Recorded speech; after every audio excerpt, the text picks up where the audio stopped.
Bonjour et bienvenue à vous qui nous regardez. Avant que nous démarrions cette célébration par des chants de louange, j'avais vraiment à cœur de vous bénir au nom de Jésus et de vous inviter à accueillir le Saint-Esprit chez vous, là où vous êtes. Vraiment, ma prière est qu'il puisse être dans votre quotidien, qu'il puisse vous accompagner durant cette semaine. Mais l'heure est à la louange, alors c'est parti!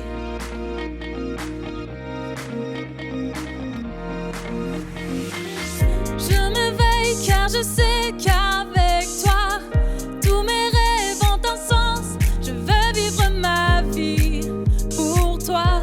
J'ai pris ma décision. Tu me relèves, tu me montres tes merveilles. À jamais je dans ton amour, car tu m'as libéré. Oh Dieu, aucun moment n'est perdu. Le soleil perce les ténèbres noires et blancs. Maintenant se change en couleur, mon sauveur. Oui, tu fais toutes choses nouvelles. Maintenant je vis.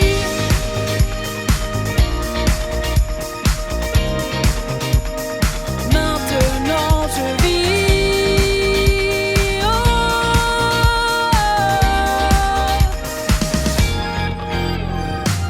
Tu guides mes pas, tu es là près de moi. Ton amour m'a guéri. Il n'y a rien comme vivre avec toi. Cette vie que tu m'offres, je choisis. Toi, le soleil perce les ténèbres noires et blancs.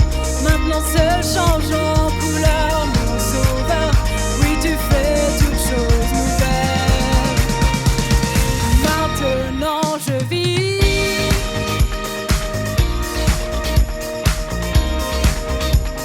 Maintenant je vis.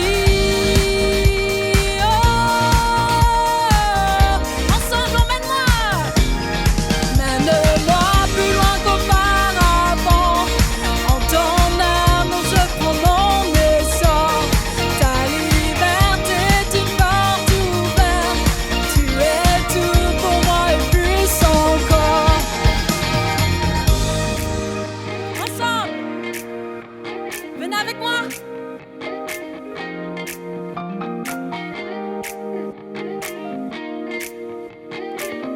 Reprenons ensemble, vois le soleil. Vois le soleil percer les ténèbres noires et blancs. Maintenant se change en couleur, mon sauveur. Oui, tu fais toutes choses nouvelles. Vois le soleil. Vois le soleil percer les ténèbres noires et blancs. Maintenant se change en couleur, mon sauveur. Oui, tu fais toutes choses nouvelles. Maintenant je vis.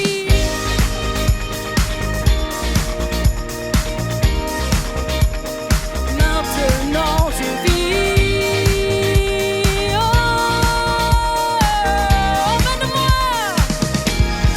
Emmène-moi plus loin qu'auparavant. En ton amour je prends mon essor. Ta liberté est une porte ouverte. Tu es tout pour moi et plus encore.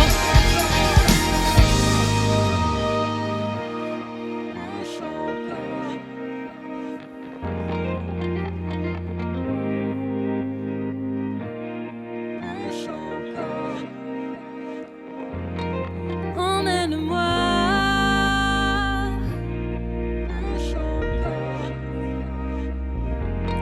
avec toi.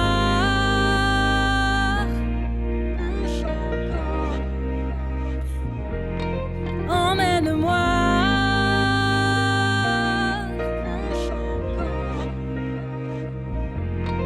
Avec toi.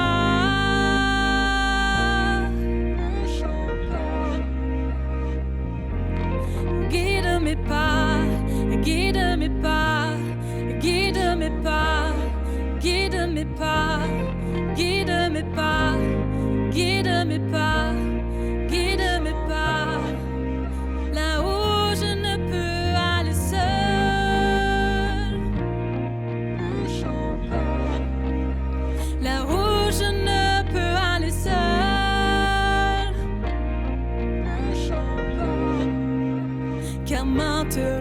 je vis.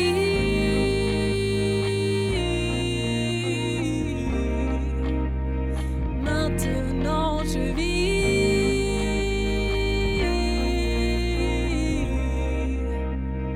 Maintenant je vis.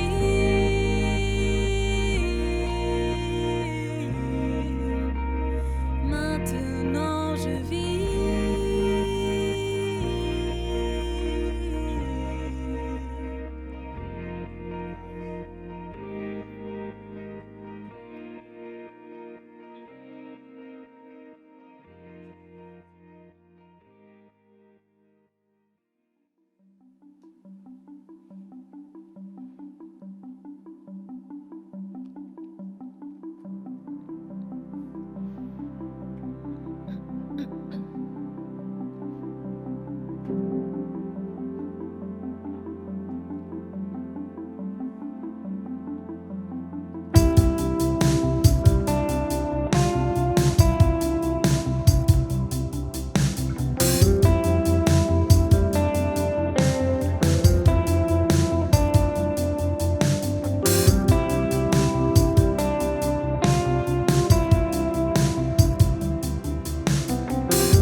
Reprenons ensemble notre Père.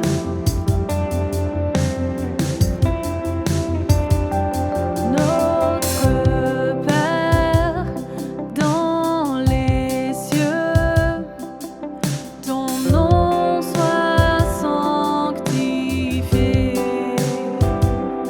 que bientôt vienne ton règne, ta volonté soit faite.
à toi, soit le règne à toi, la puissance à toi, soit la gloire pour toujours. Amen.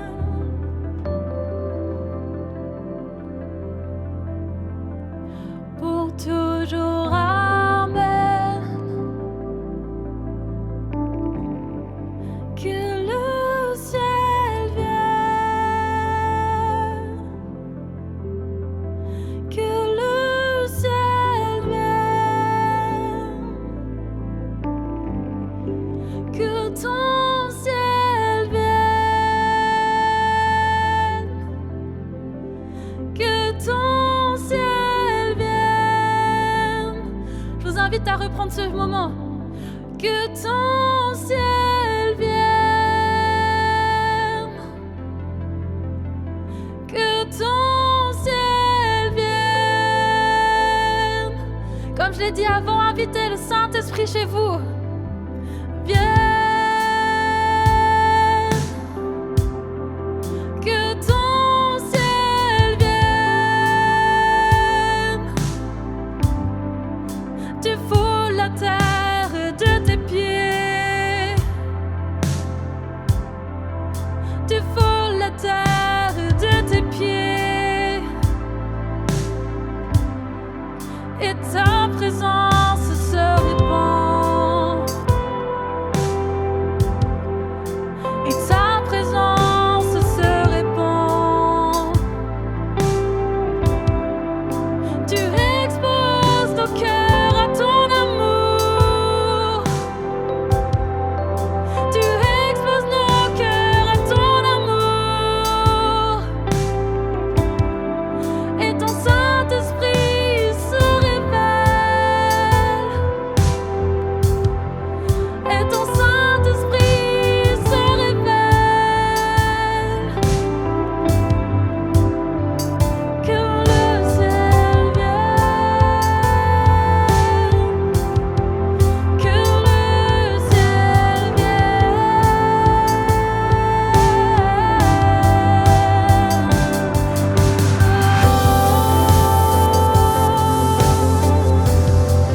Que ton ciel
Alors, le thème en fait du message que j'aimerais apporter aujourd'hui, c'est lâcher prise. Alors lâcher prise, c'est assez facile.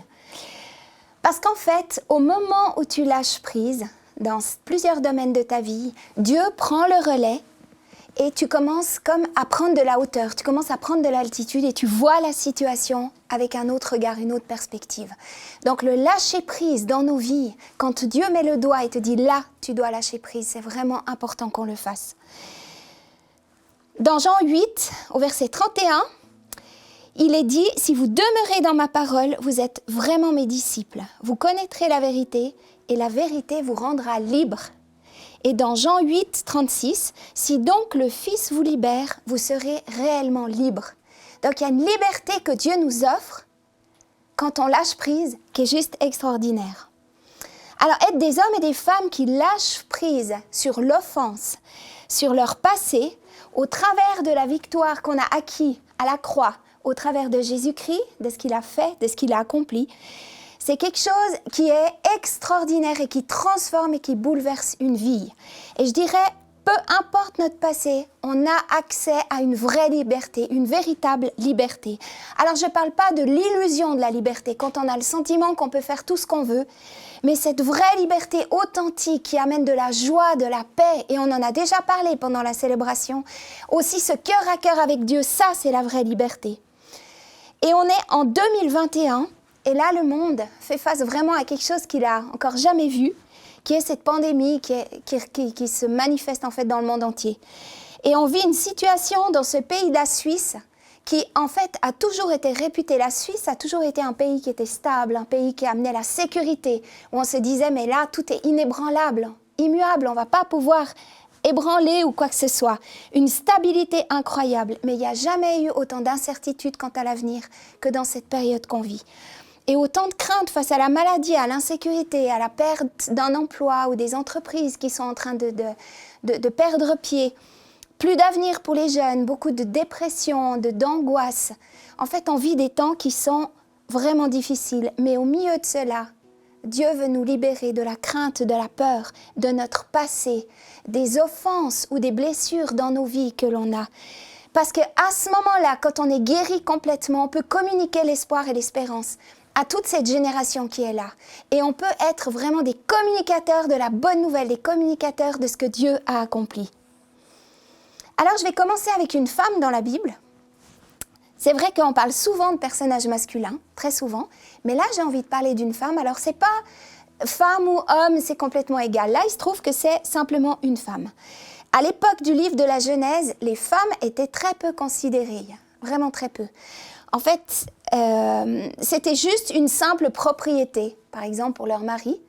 Et puis pour un père, c'était presque une monnaie d'échange commercial. Donc en fait, quand elle trouvait un mari, en fait, on l'échangeait contre quelque chose. Et c'était un contexte aussi dans la Genèse où la bigamie, elle était encore pratiquée. Et d'ailleurs, dans cette histoire, par rapport à l'histoire de cette femme, Dieu n'avait pas été consulté dans les décisions qui ont été prises.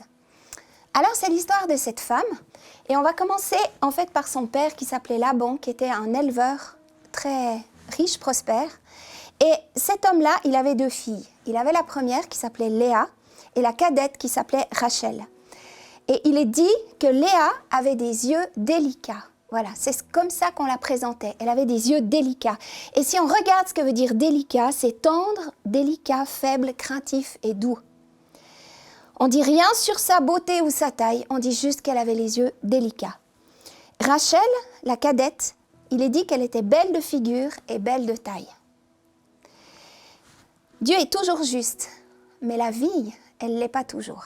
Et on vit dans un monde qui n'est pas juste, où il y a de l'égalité, pas d'égalité. Et Léa, elle ne partait pas dans la vie avec les mêmes cartes que Rachel. Il y avait déjà quelque chose qui était vraiment différent au départ. Rachel, c'est la fille parfaite, la fille belle. C'est celle à laquelle on aurait voulu ressembler, peut-être qu'on aurait mis sur Instagram ou autre, celle qu'on voyait. Et en parallèle de ça, il y a un homme qui s'appelle Jacob. Cet homme, c'est le fils d'Isaac et le petit-fils d'Abraham. Et cet homme, il venait pour rencontrer une femme. Et il est venu en Mésopotamie, là où habitait le frère de sa maman, de sa mère, qui était Laban, qui avait justement ses 2 filles.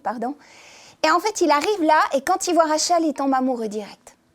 Et alors Laban lui dit, quand je parlais des échanges commerciaux, il lui dit, ben voilà, tu peux avoir ma fille Rachel, oui, mais d'abord tu travailles 7 ans pour moi. Alors, il a travaillé 7 ans, et il est dit dans la Bible que ça a paru comme quelques jours. Incroyable. Et le jour de sa nuit de noces, donc il se retire, et puis ça aurait dû être Rachel, mais en fait, Laban a trompé son beau-fils, et il a échangé Rachel contre Léa. Et le matin, quand Jacob s'est réveillé, c'était pas Rachel qui était dans son lit, c'était Léa. Alors il a dit non, mais c'est pas possible, moi j'ai travaillé 7 ans pour Rachel. Et il lui a dit ok, tu peux, mais tu retravailles 7 ans. Alors Jacob a trouvé un compromis. 1 semaine après, il s'est marié avec Rachel et ensuite il a travaillé de nouveau 7 ans pour son beau-père. Et en fait, on a tous besoin d'amour, parce qu'il est dit dans les versets que Jacob aimait Rachel plus que Léa. Et en fait, cette femme, elle n'avait rien choisi. Elle n'avait pas choisi d'être le deuxième choix pour son mari. Elle n'avait pas choisi comment elle était. Elle n'avait rien demandé. Elle vivait simplement avec une femme à côté d'elle qui était plus aimée qu'elle. Et Léa, elle vivait avec cette tristesse de ne pas être vraiment aimée. Et ça, c'est vraiment difficile. C'est vraiment difficile. Et en fait, dans vos situations, il y en a beaucoup ou plusieurs qui se retrouvent aussi dans des situations comme ça. Ça ressemble à ça. On a été blessés par des amis au travail. On vit des injustices. Il y a des choses qui ne sont pas équitables. Et même à l'église, parce que l'église, elle est remplie de personnes imparfaites. Donc, on est aussi certaines fois blessés par des personnes de l'église. Mais la souffrance de Léa, et ça, c'est juste ce qui est extraordinaire, il est dit qu'elle a été vue par Dieu. Dieu a vu la souffrance de Léa. L'Éternel vit que Léa n'était pas aimée. Et je ne sais pas si vous vous rendez compte, en fait, de ce qui se passe là, mais le grand Dieu qui est le créateur de l'univers est là pour beaucoup. Vous avez vu la capsule vidéo pour les bases où Paul Ms explique en fait qui est Dieu, qu'il est le créateur de l'univers, qu'en fait il est celui du chaos qui a sorti le ciel et la terre. De l'informe et vide, il a créé le ciel et la terre. Il a séparé le visible de l'invisible. C'est tout, lui, il a tout fait. Il a créé le visible et l'invisible. Et il a séparé la lumière des ténèbres. Il a dit que la lumière soit et la lumière fut. Et ce Dieu de l'univers a vu la tristesse de Léa. Je ne sais pas si on se rend compte de ça. Est-ce qu'on arrive à s'imaginer un tout petit peu? Cette femme, elle était là. Ce grand Dieu tout-puissant, il est capable de voir dans la vie d'une simple femme que personne ne considérait, dont personne ne s'occupait et qui n'était même pas aimée par son propre mari. Mais Dieu l'a vue. Et aujourd'hui, j'aimerais vous dire que Dieu voit la même chose. Il n'a pas changé sa vision. Pas changé. Aujourd'hui, ce grand Dieu y voit. Il a compassion de ta situation. Il a compassion de tes défis. Il a compassion de la saison dans laquelle tu te trouves et là où c'est peut-être pas simple et un peu difficile. Et j'aimerais t'encourager parce que Dieu voit ton cœur. Il te voit toi dans ce que tu vis. Il voit les moindres détails de ton âme, de ta vie. Et il est là aujourd'hui pour être avec toi, pour te libérer et pour t'amener plus loin. Mais il y a une clé là-dedans. Et c'est Léa qui va nous la livrer, elle va nous apprendre ça. Dans la blessure ou dans la colère ou dans le non-pardon, quand on vit des situations comme ça, et je sais de quoi je parle, parfois on s'isole. On préfère être seul avec notre situation, nos problèmes, nos difficultés. On a l'impression que on se comprend vu qu'on est seul. Mais on s'isole aussi de Dieu. On s'isole des autres et aussi de Dieu. Et on commence à faire les choses par nous-mêmes. On se débrouille tout seul. À cette époque-là, pour qu'une femme ait de la valeur, pour qu'elle soit aimée par son mari, elle devait enfanter. Elle devait lui faire des enfants. Et de cette manière-là, elle était considérée. Alors Léa, elle a dit, voilà, ça je peux le faire. Donc elle a commencé. Et avec ce qu'elle avait, elle a donné un premier fils à Jacob. Il s'appelait Ruben. Ça voulait dire « vois un fils ». Ça voulait dire « Dieu a vu mon humiliation et désormais mon mari m'aimera ». Deuxième fils, Siméon. Ça veut dire « entends, écoute-moi ». Dieu a entendu que je n'étais pas aimée et il m'a accordé un deuxième fils. Troisième fils, qui s'appelait Lévi. Lévi, la signification, c'est s'attacher. Et là, elle s'est dit, mon mari s'attachera à moi. J'ai déjà 3 fils, je lui ai donné 3 fils. Ça n'a pas fonctionné. Elle a eu un 4e fils qu'elle a appelé Judas. Et ce fils-là, il a eu un nom particulier. Judas, ça veut dire que l'Éternel soit loué. Cette fois-ci, je célébrerai l'Éternel. Et la Bible nous dit qu'après ça, elle n'enfanta plus. Elle n'a plus d'enfants.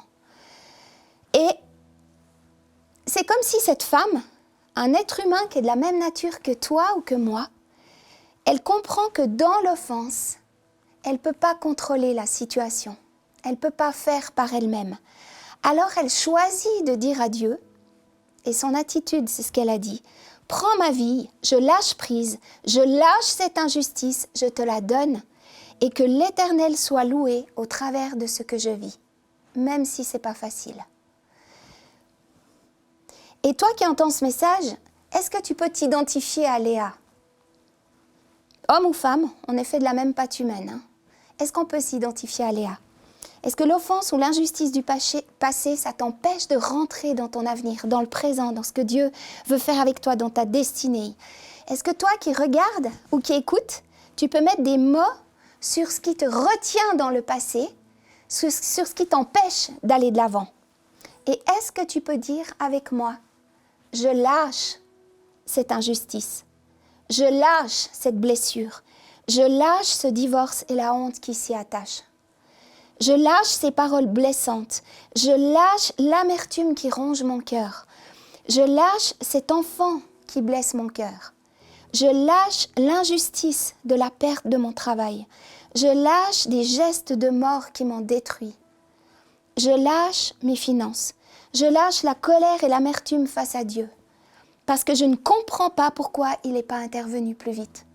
Je lâche la colère et le fait que je n'arrive pas à me pardonner. En fait, la liste, elle est longue. Je lâche l'offense et le passé parce que mon Dieu, mon Papa céleste, m'appelle ma fille ou mon fils et va prendre soin de moi. Le Dieu de l'univers, ce Dieu tout-puissant, il m'a aimé le premier. Il m'a pardonné le premier. C'est lui qui a commencé. Et il va prendre soin de moi. Alors, est-ce que je décide de renoncer à entretenir l'amertume dans mon cœur et je décide de lui laisser la place de juge et je lui laisse faire justice dans mes situations? Alors, je suis consciente, ça je fais une parenthèse, que certains, ils ont traversé des souffrances qui étaient juste terribles, qui ne sont même pas explicables, qu'on ne peut pas raconter. Et vous avez fait face à des situations tellement dures que le chemin du pardon, c'est un chemin sur lequel Dieu prendra un soin et une tendresse particulière pour aller à votre rythme, pour que vous puissiez être accompagnés jusqu'à la restauration, la guérison et la libération. Mais ça prendra le temps qu'il faut. Et dans certaines situations, la part que Dieu nous demande, quand c'est trop difficile, c'est simplement d'orienter nos pieds dans sa direction. Et est-ce qu'on est d'accord déjà de mettre nos pieds dans sa direction? Et Dieu fera le reste. Et juste de regarder à lui.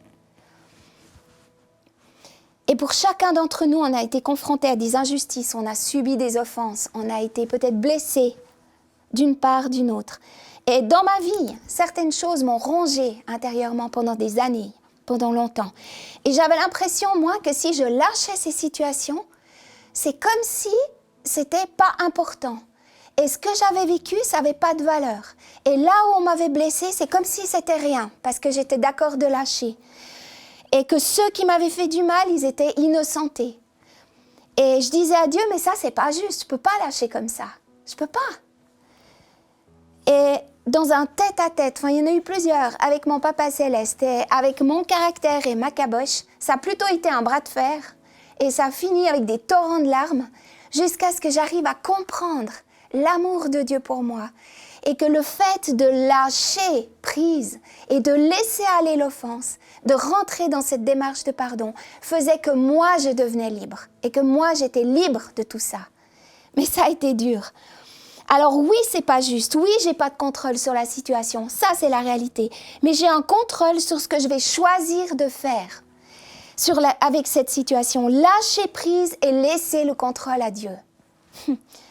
Il y a une citation qui est écrite sur une ardoise dans ma cuisine depuis des années et j'aime ça. Depuis des années parce qu'il a fallu que ça rentre dans mon cœur.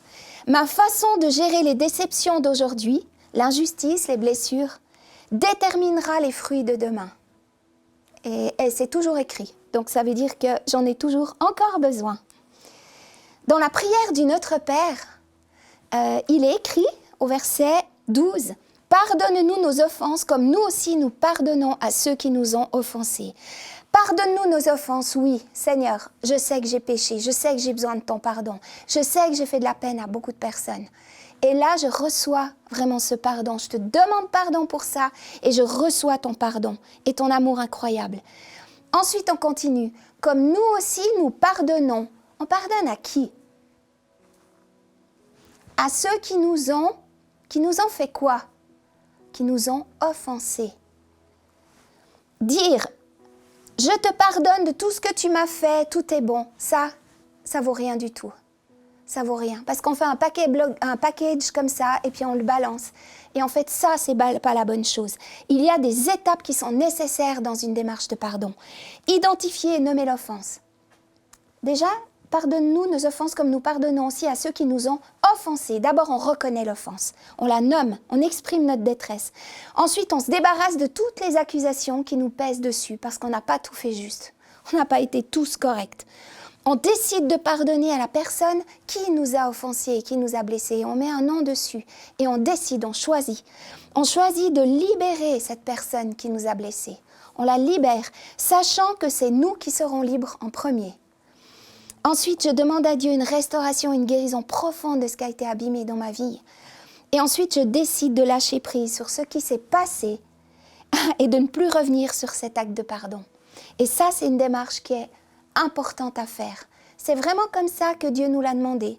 Quand Jésus parle du Notre Père, c'est de cette manière-là que Dieu nous demande de pardonner. Je ne suis pas responsable de ce que ressentent les autres ou de ce qu'ils vivent. Et s'il y a des choses pas justes, je ne suis pas responsable de ça. Par contre, je suis responsable de ce que moi je ressens, de ce que moi je vis, de ce qui se passe dans ma vie. Et je suis responsable des décisions que je prends pour ma propre vie. Je vais finir avec une histoire qu'on connaît très bien, parce que depuis tout petit, on nous la raconte, très souvent. C'est David et Goliath. Et en fait, les géants qu'on appelle offenses, qui me pourrissent la vie, qui me culpabilisent, qui me rongent intérieurement, me tiennent captive depuis des années. Et ces géants-là, c'est des Goliaths. Et le peuple d'Israël, il se battait depuis un moment contre l'armée des Philistins. En fait, ils étaient chacun d'un côté de la montagne, dans les deux vallées, dans les deux creux. Et puis, matin et soir, Goliath montait et commençait à insulter le peuple d'Israël de l'autre côté. Non seulement il les traitait de tous les noms, mais en plus, il insultait le Dieu vivant, qui était le Dieu d'Israël. Il le méprisait. Et voilà qu'un jeune homme nommé David, il a entendu ça. Et en fait, il est entré dans une sainte colère contre cet homme-là, contre ce Goliath, contre cet homme qui se permettait de mépriser le Dieu d'Israël. Et alors, il a dit, je vais aller le combattre. Et Saül, le roi d'Israël, il a dit, ok, prends mon armure, comme ça tu seras bien. Ça, c'est la manière humaine. C'est avec les outils humains de ce qu'on connaît. On se débrouille par soi-même. Et en fait, l'armure, elle n'allait pas du tout à David, parce qu'il n'était pas comme ça. Donc en fait, David, il a été chercher ses 5 petits cailloux ronds, sa fronde et son bâton, et il a affronté Goliath au nom du Dieu Tout-Puissant. Et je vous lis juste comment ça s'est passé. Aussitôt que le Philistin se mit en mouvement pour marcher au devant de David, David courut sur le champ de bataille à la rencontre du Philistin. Il mit la main dans sa gibecière ou dans son sac, prit une pierre et la lança avec sa fronde. Il frappa le Philistin au front et la pierre s'enfonça dans le front du Philistin qui tomba le visage contre terre. Alors j'ai une question. Est-ce que vous pensez que David a tué Goliath avec cette pierre? Est-ce que c'est cette pierre-là qui l'a tué? Alors non, c'est pas ça qui l'a tué. Parce qu'on voit plus loin dans le texte, en fait, que Goliath, il est dit qu'il tomba le visage contre terre. Alors, je vous dirai la suite après, parce que Dieu, il a la capacité de rabaisser les géants à ton hauteur, à ta hauteur, à toi. En fait, David, il était beaucoup plus petit que Goliath. Et c'est vrai que la perspective, elle était un peu pas très bonne. Et en fait, Dieu, au travers de cette pierre, a fait tomber Goliath à terre. Et là, David, il avait champ libre. C'est lui qui était dans la position. Et ce géant était réduit à terre. Mais ensuite, David, il a fait un choix. Et ça, c'est notre choix à nous. Il est dit, il courut, s'arrêta près du Philistin, se saisit de son épée qu'il tira du fourreau. Il tua Goliath et lui coupa, trancha la tête. Ça veut dire que le Goliath qui était à terre, la face contre terre, il n'était pas mort. Il n'était pas mort. Il fallait que David il prenne l'épée, qu'il tue le géant et ensuite qu'il lui coupe la tête. Il l'a tué premièrement, ensuite il lui a coupé la tête. Et moi je vous dis, c'est les violents qui s'emparent du royaume de Dieu. Il faut être déterminé, il faut savoir ce qu'on veut. Il faut faire des choix. par rapport à nos propres vies, par rapport à ce qu'on vit. Lorsque je lâche prise et que je marche et que j'obéis à Dieu avec la puissance de Dieu dans ma vie, Dieu abaisse l'offense, l'injustice à mon niveau. Le géant est tombé face contre terre. Et tout d'un coup, tout devient possible. L'impossible devient possible. Et Dieu me donne ensuite la capacité de prendre une épée, l'épée de la parole, de tuer cette offense, de tuer ce géant, de lui couper la tête à ces injustices qui me pourrissent la vie pour qu'elles disparaissent et que ça soit quelque chose qui soit terminé. Alors c'est une image qui est comme ça, mais il y a cette démarche à faire. On ne peut pas simplement dénoncer l'offense, le non-pardon dans nos vies, dire voilà, là, ça n'a pas été, et laisser le géant à terre. À un moment donné, il va se relever. Il va reprendre ses esprits, il va se relever. Il faut le tuer et lui couper la tête.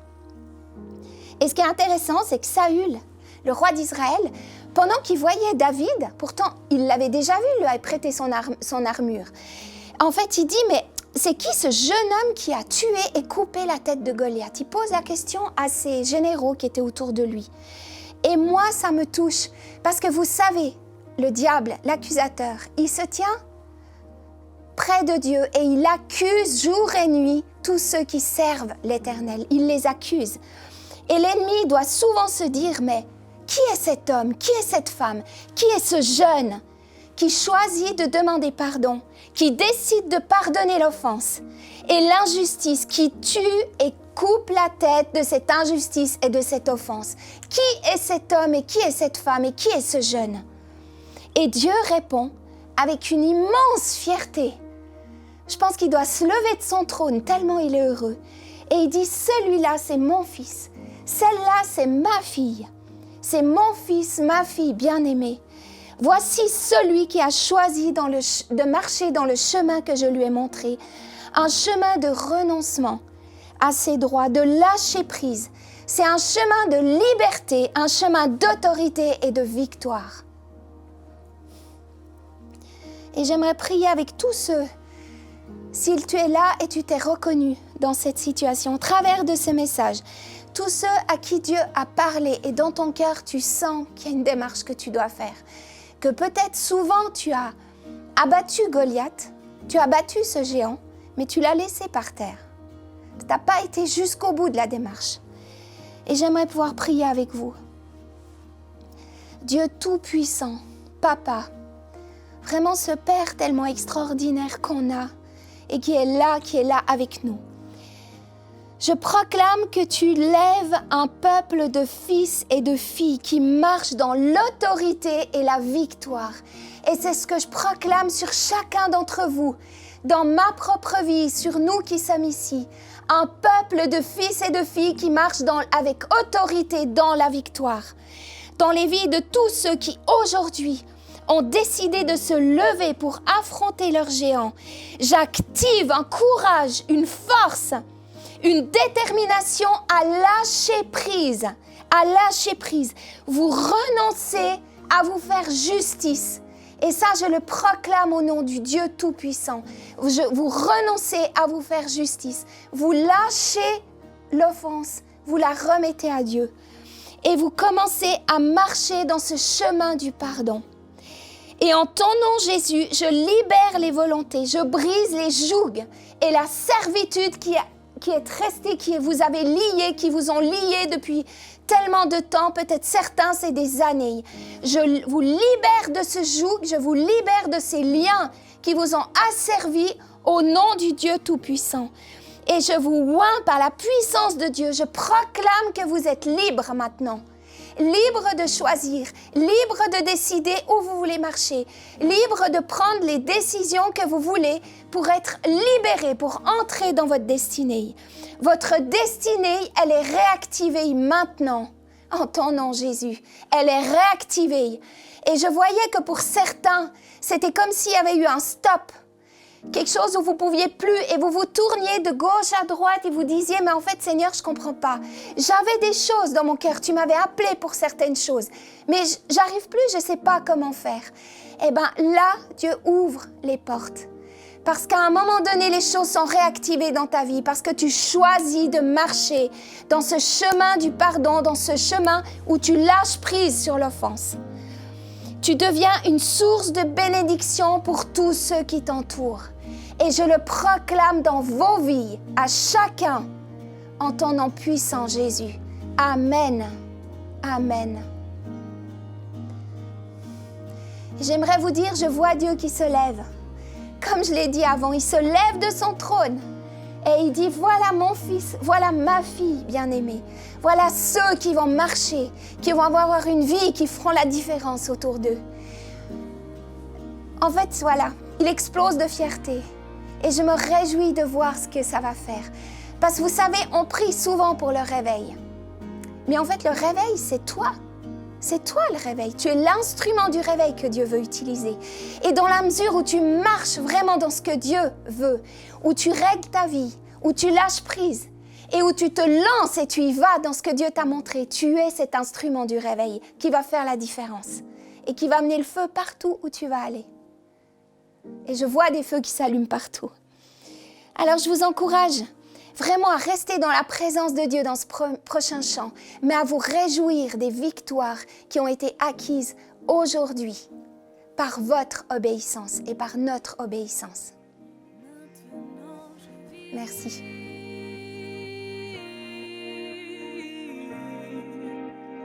Maintenant je vis.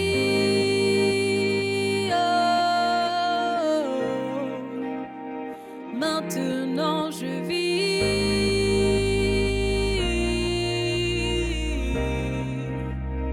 Maintenant je vis.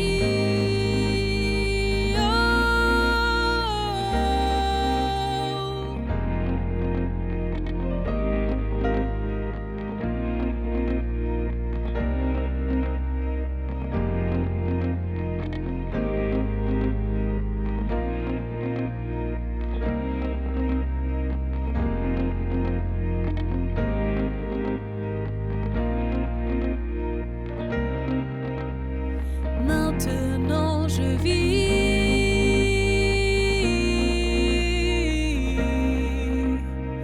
Maintenant je vis.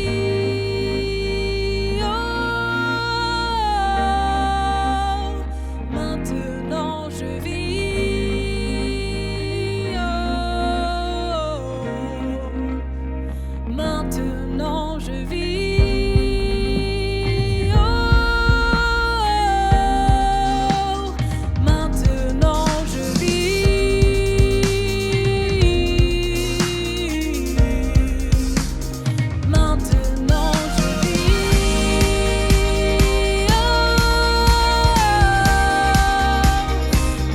Maintenant je vis.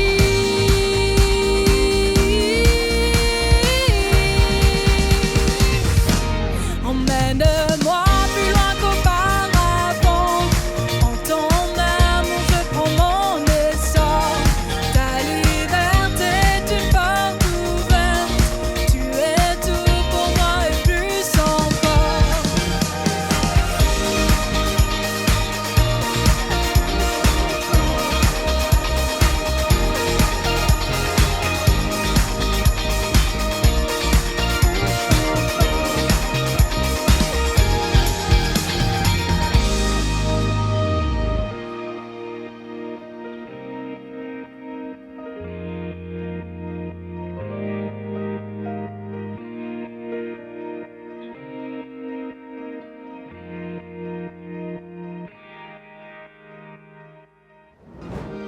Voilà, merci beaucoup Claire-Lise pour ton message. Donc vous l'aurez compris, lâchez prise les amis et laissez Dieu prendre les commandes.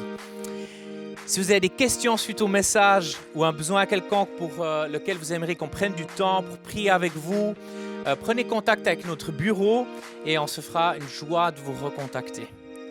Sinon, il ne me reste plus qu'à vous donner rendez-vous dimanche prochain dès 10h30 qu'un invité spécial. On aura l'évangéliste Jean-Luc Traxel qui sera là avec nous pour une interview. Ça va vraiment être bon, ça va être puissant et il prendra aussi un temps de ministère et ça va juste être génial. Donc rendez-vous la semaine prochaine. Soyez bénis les amis et à bientôt.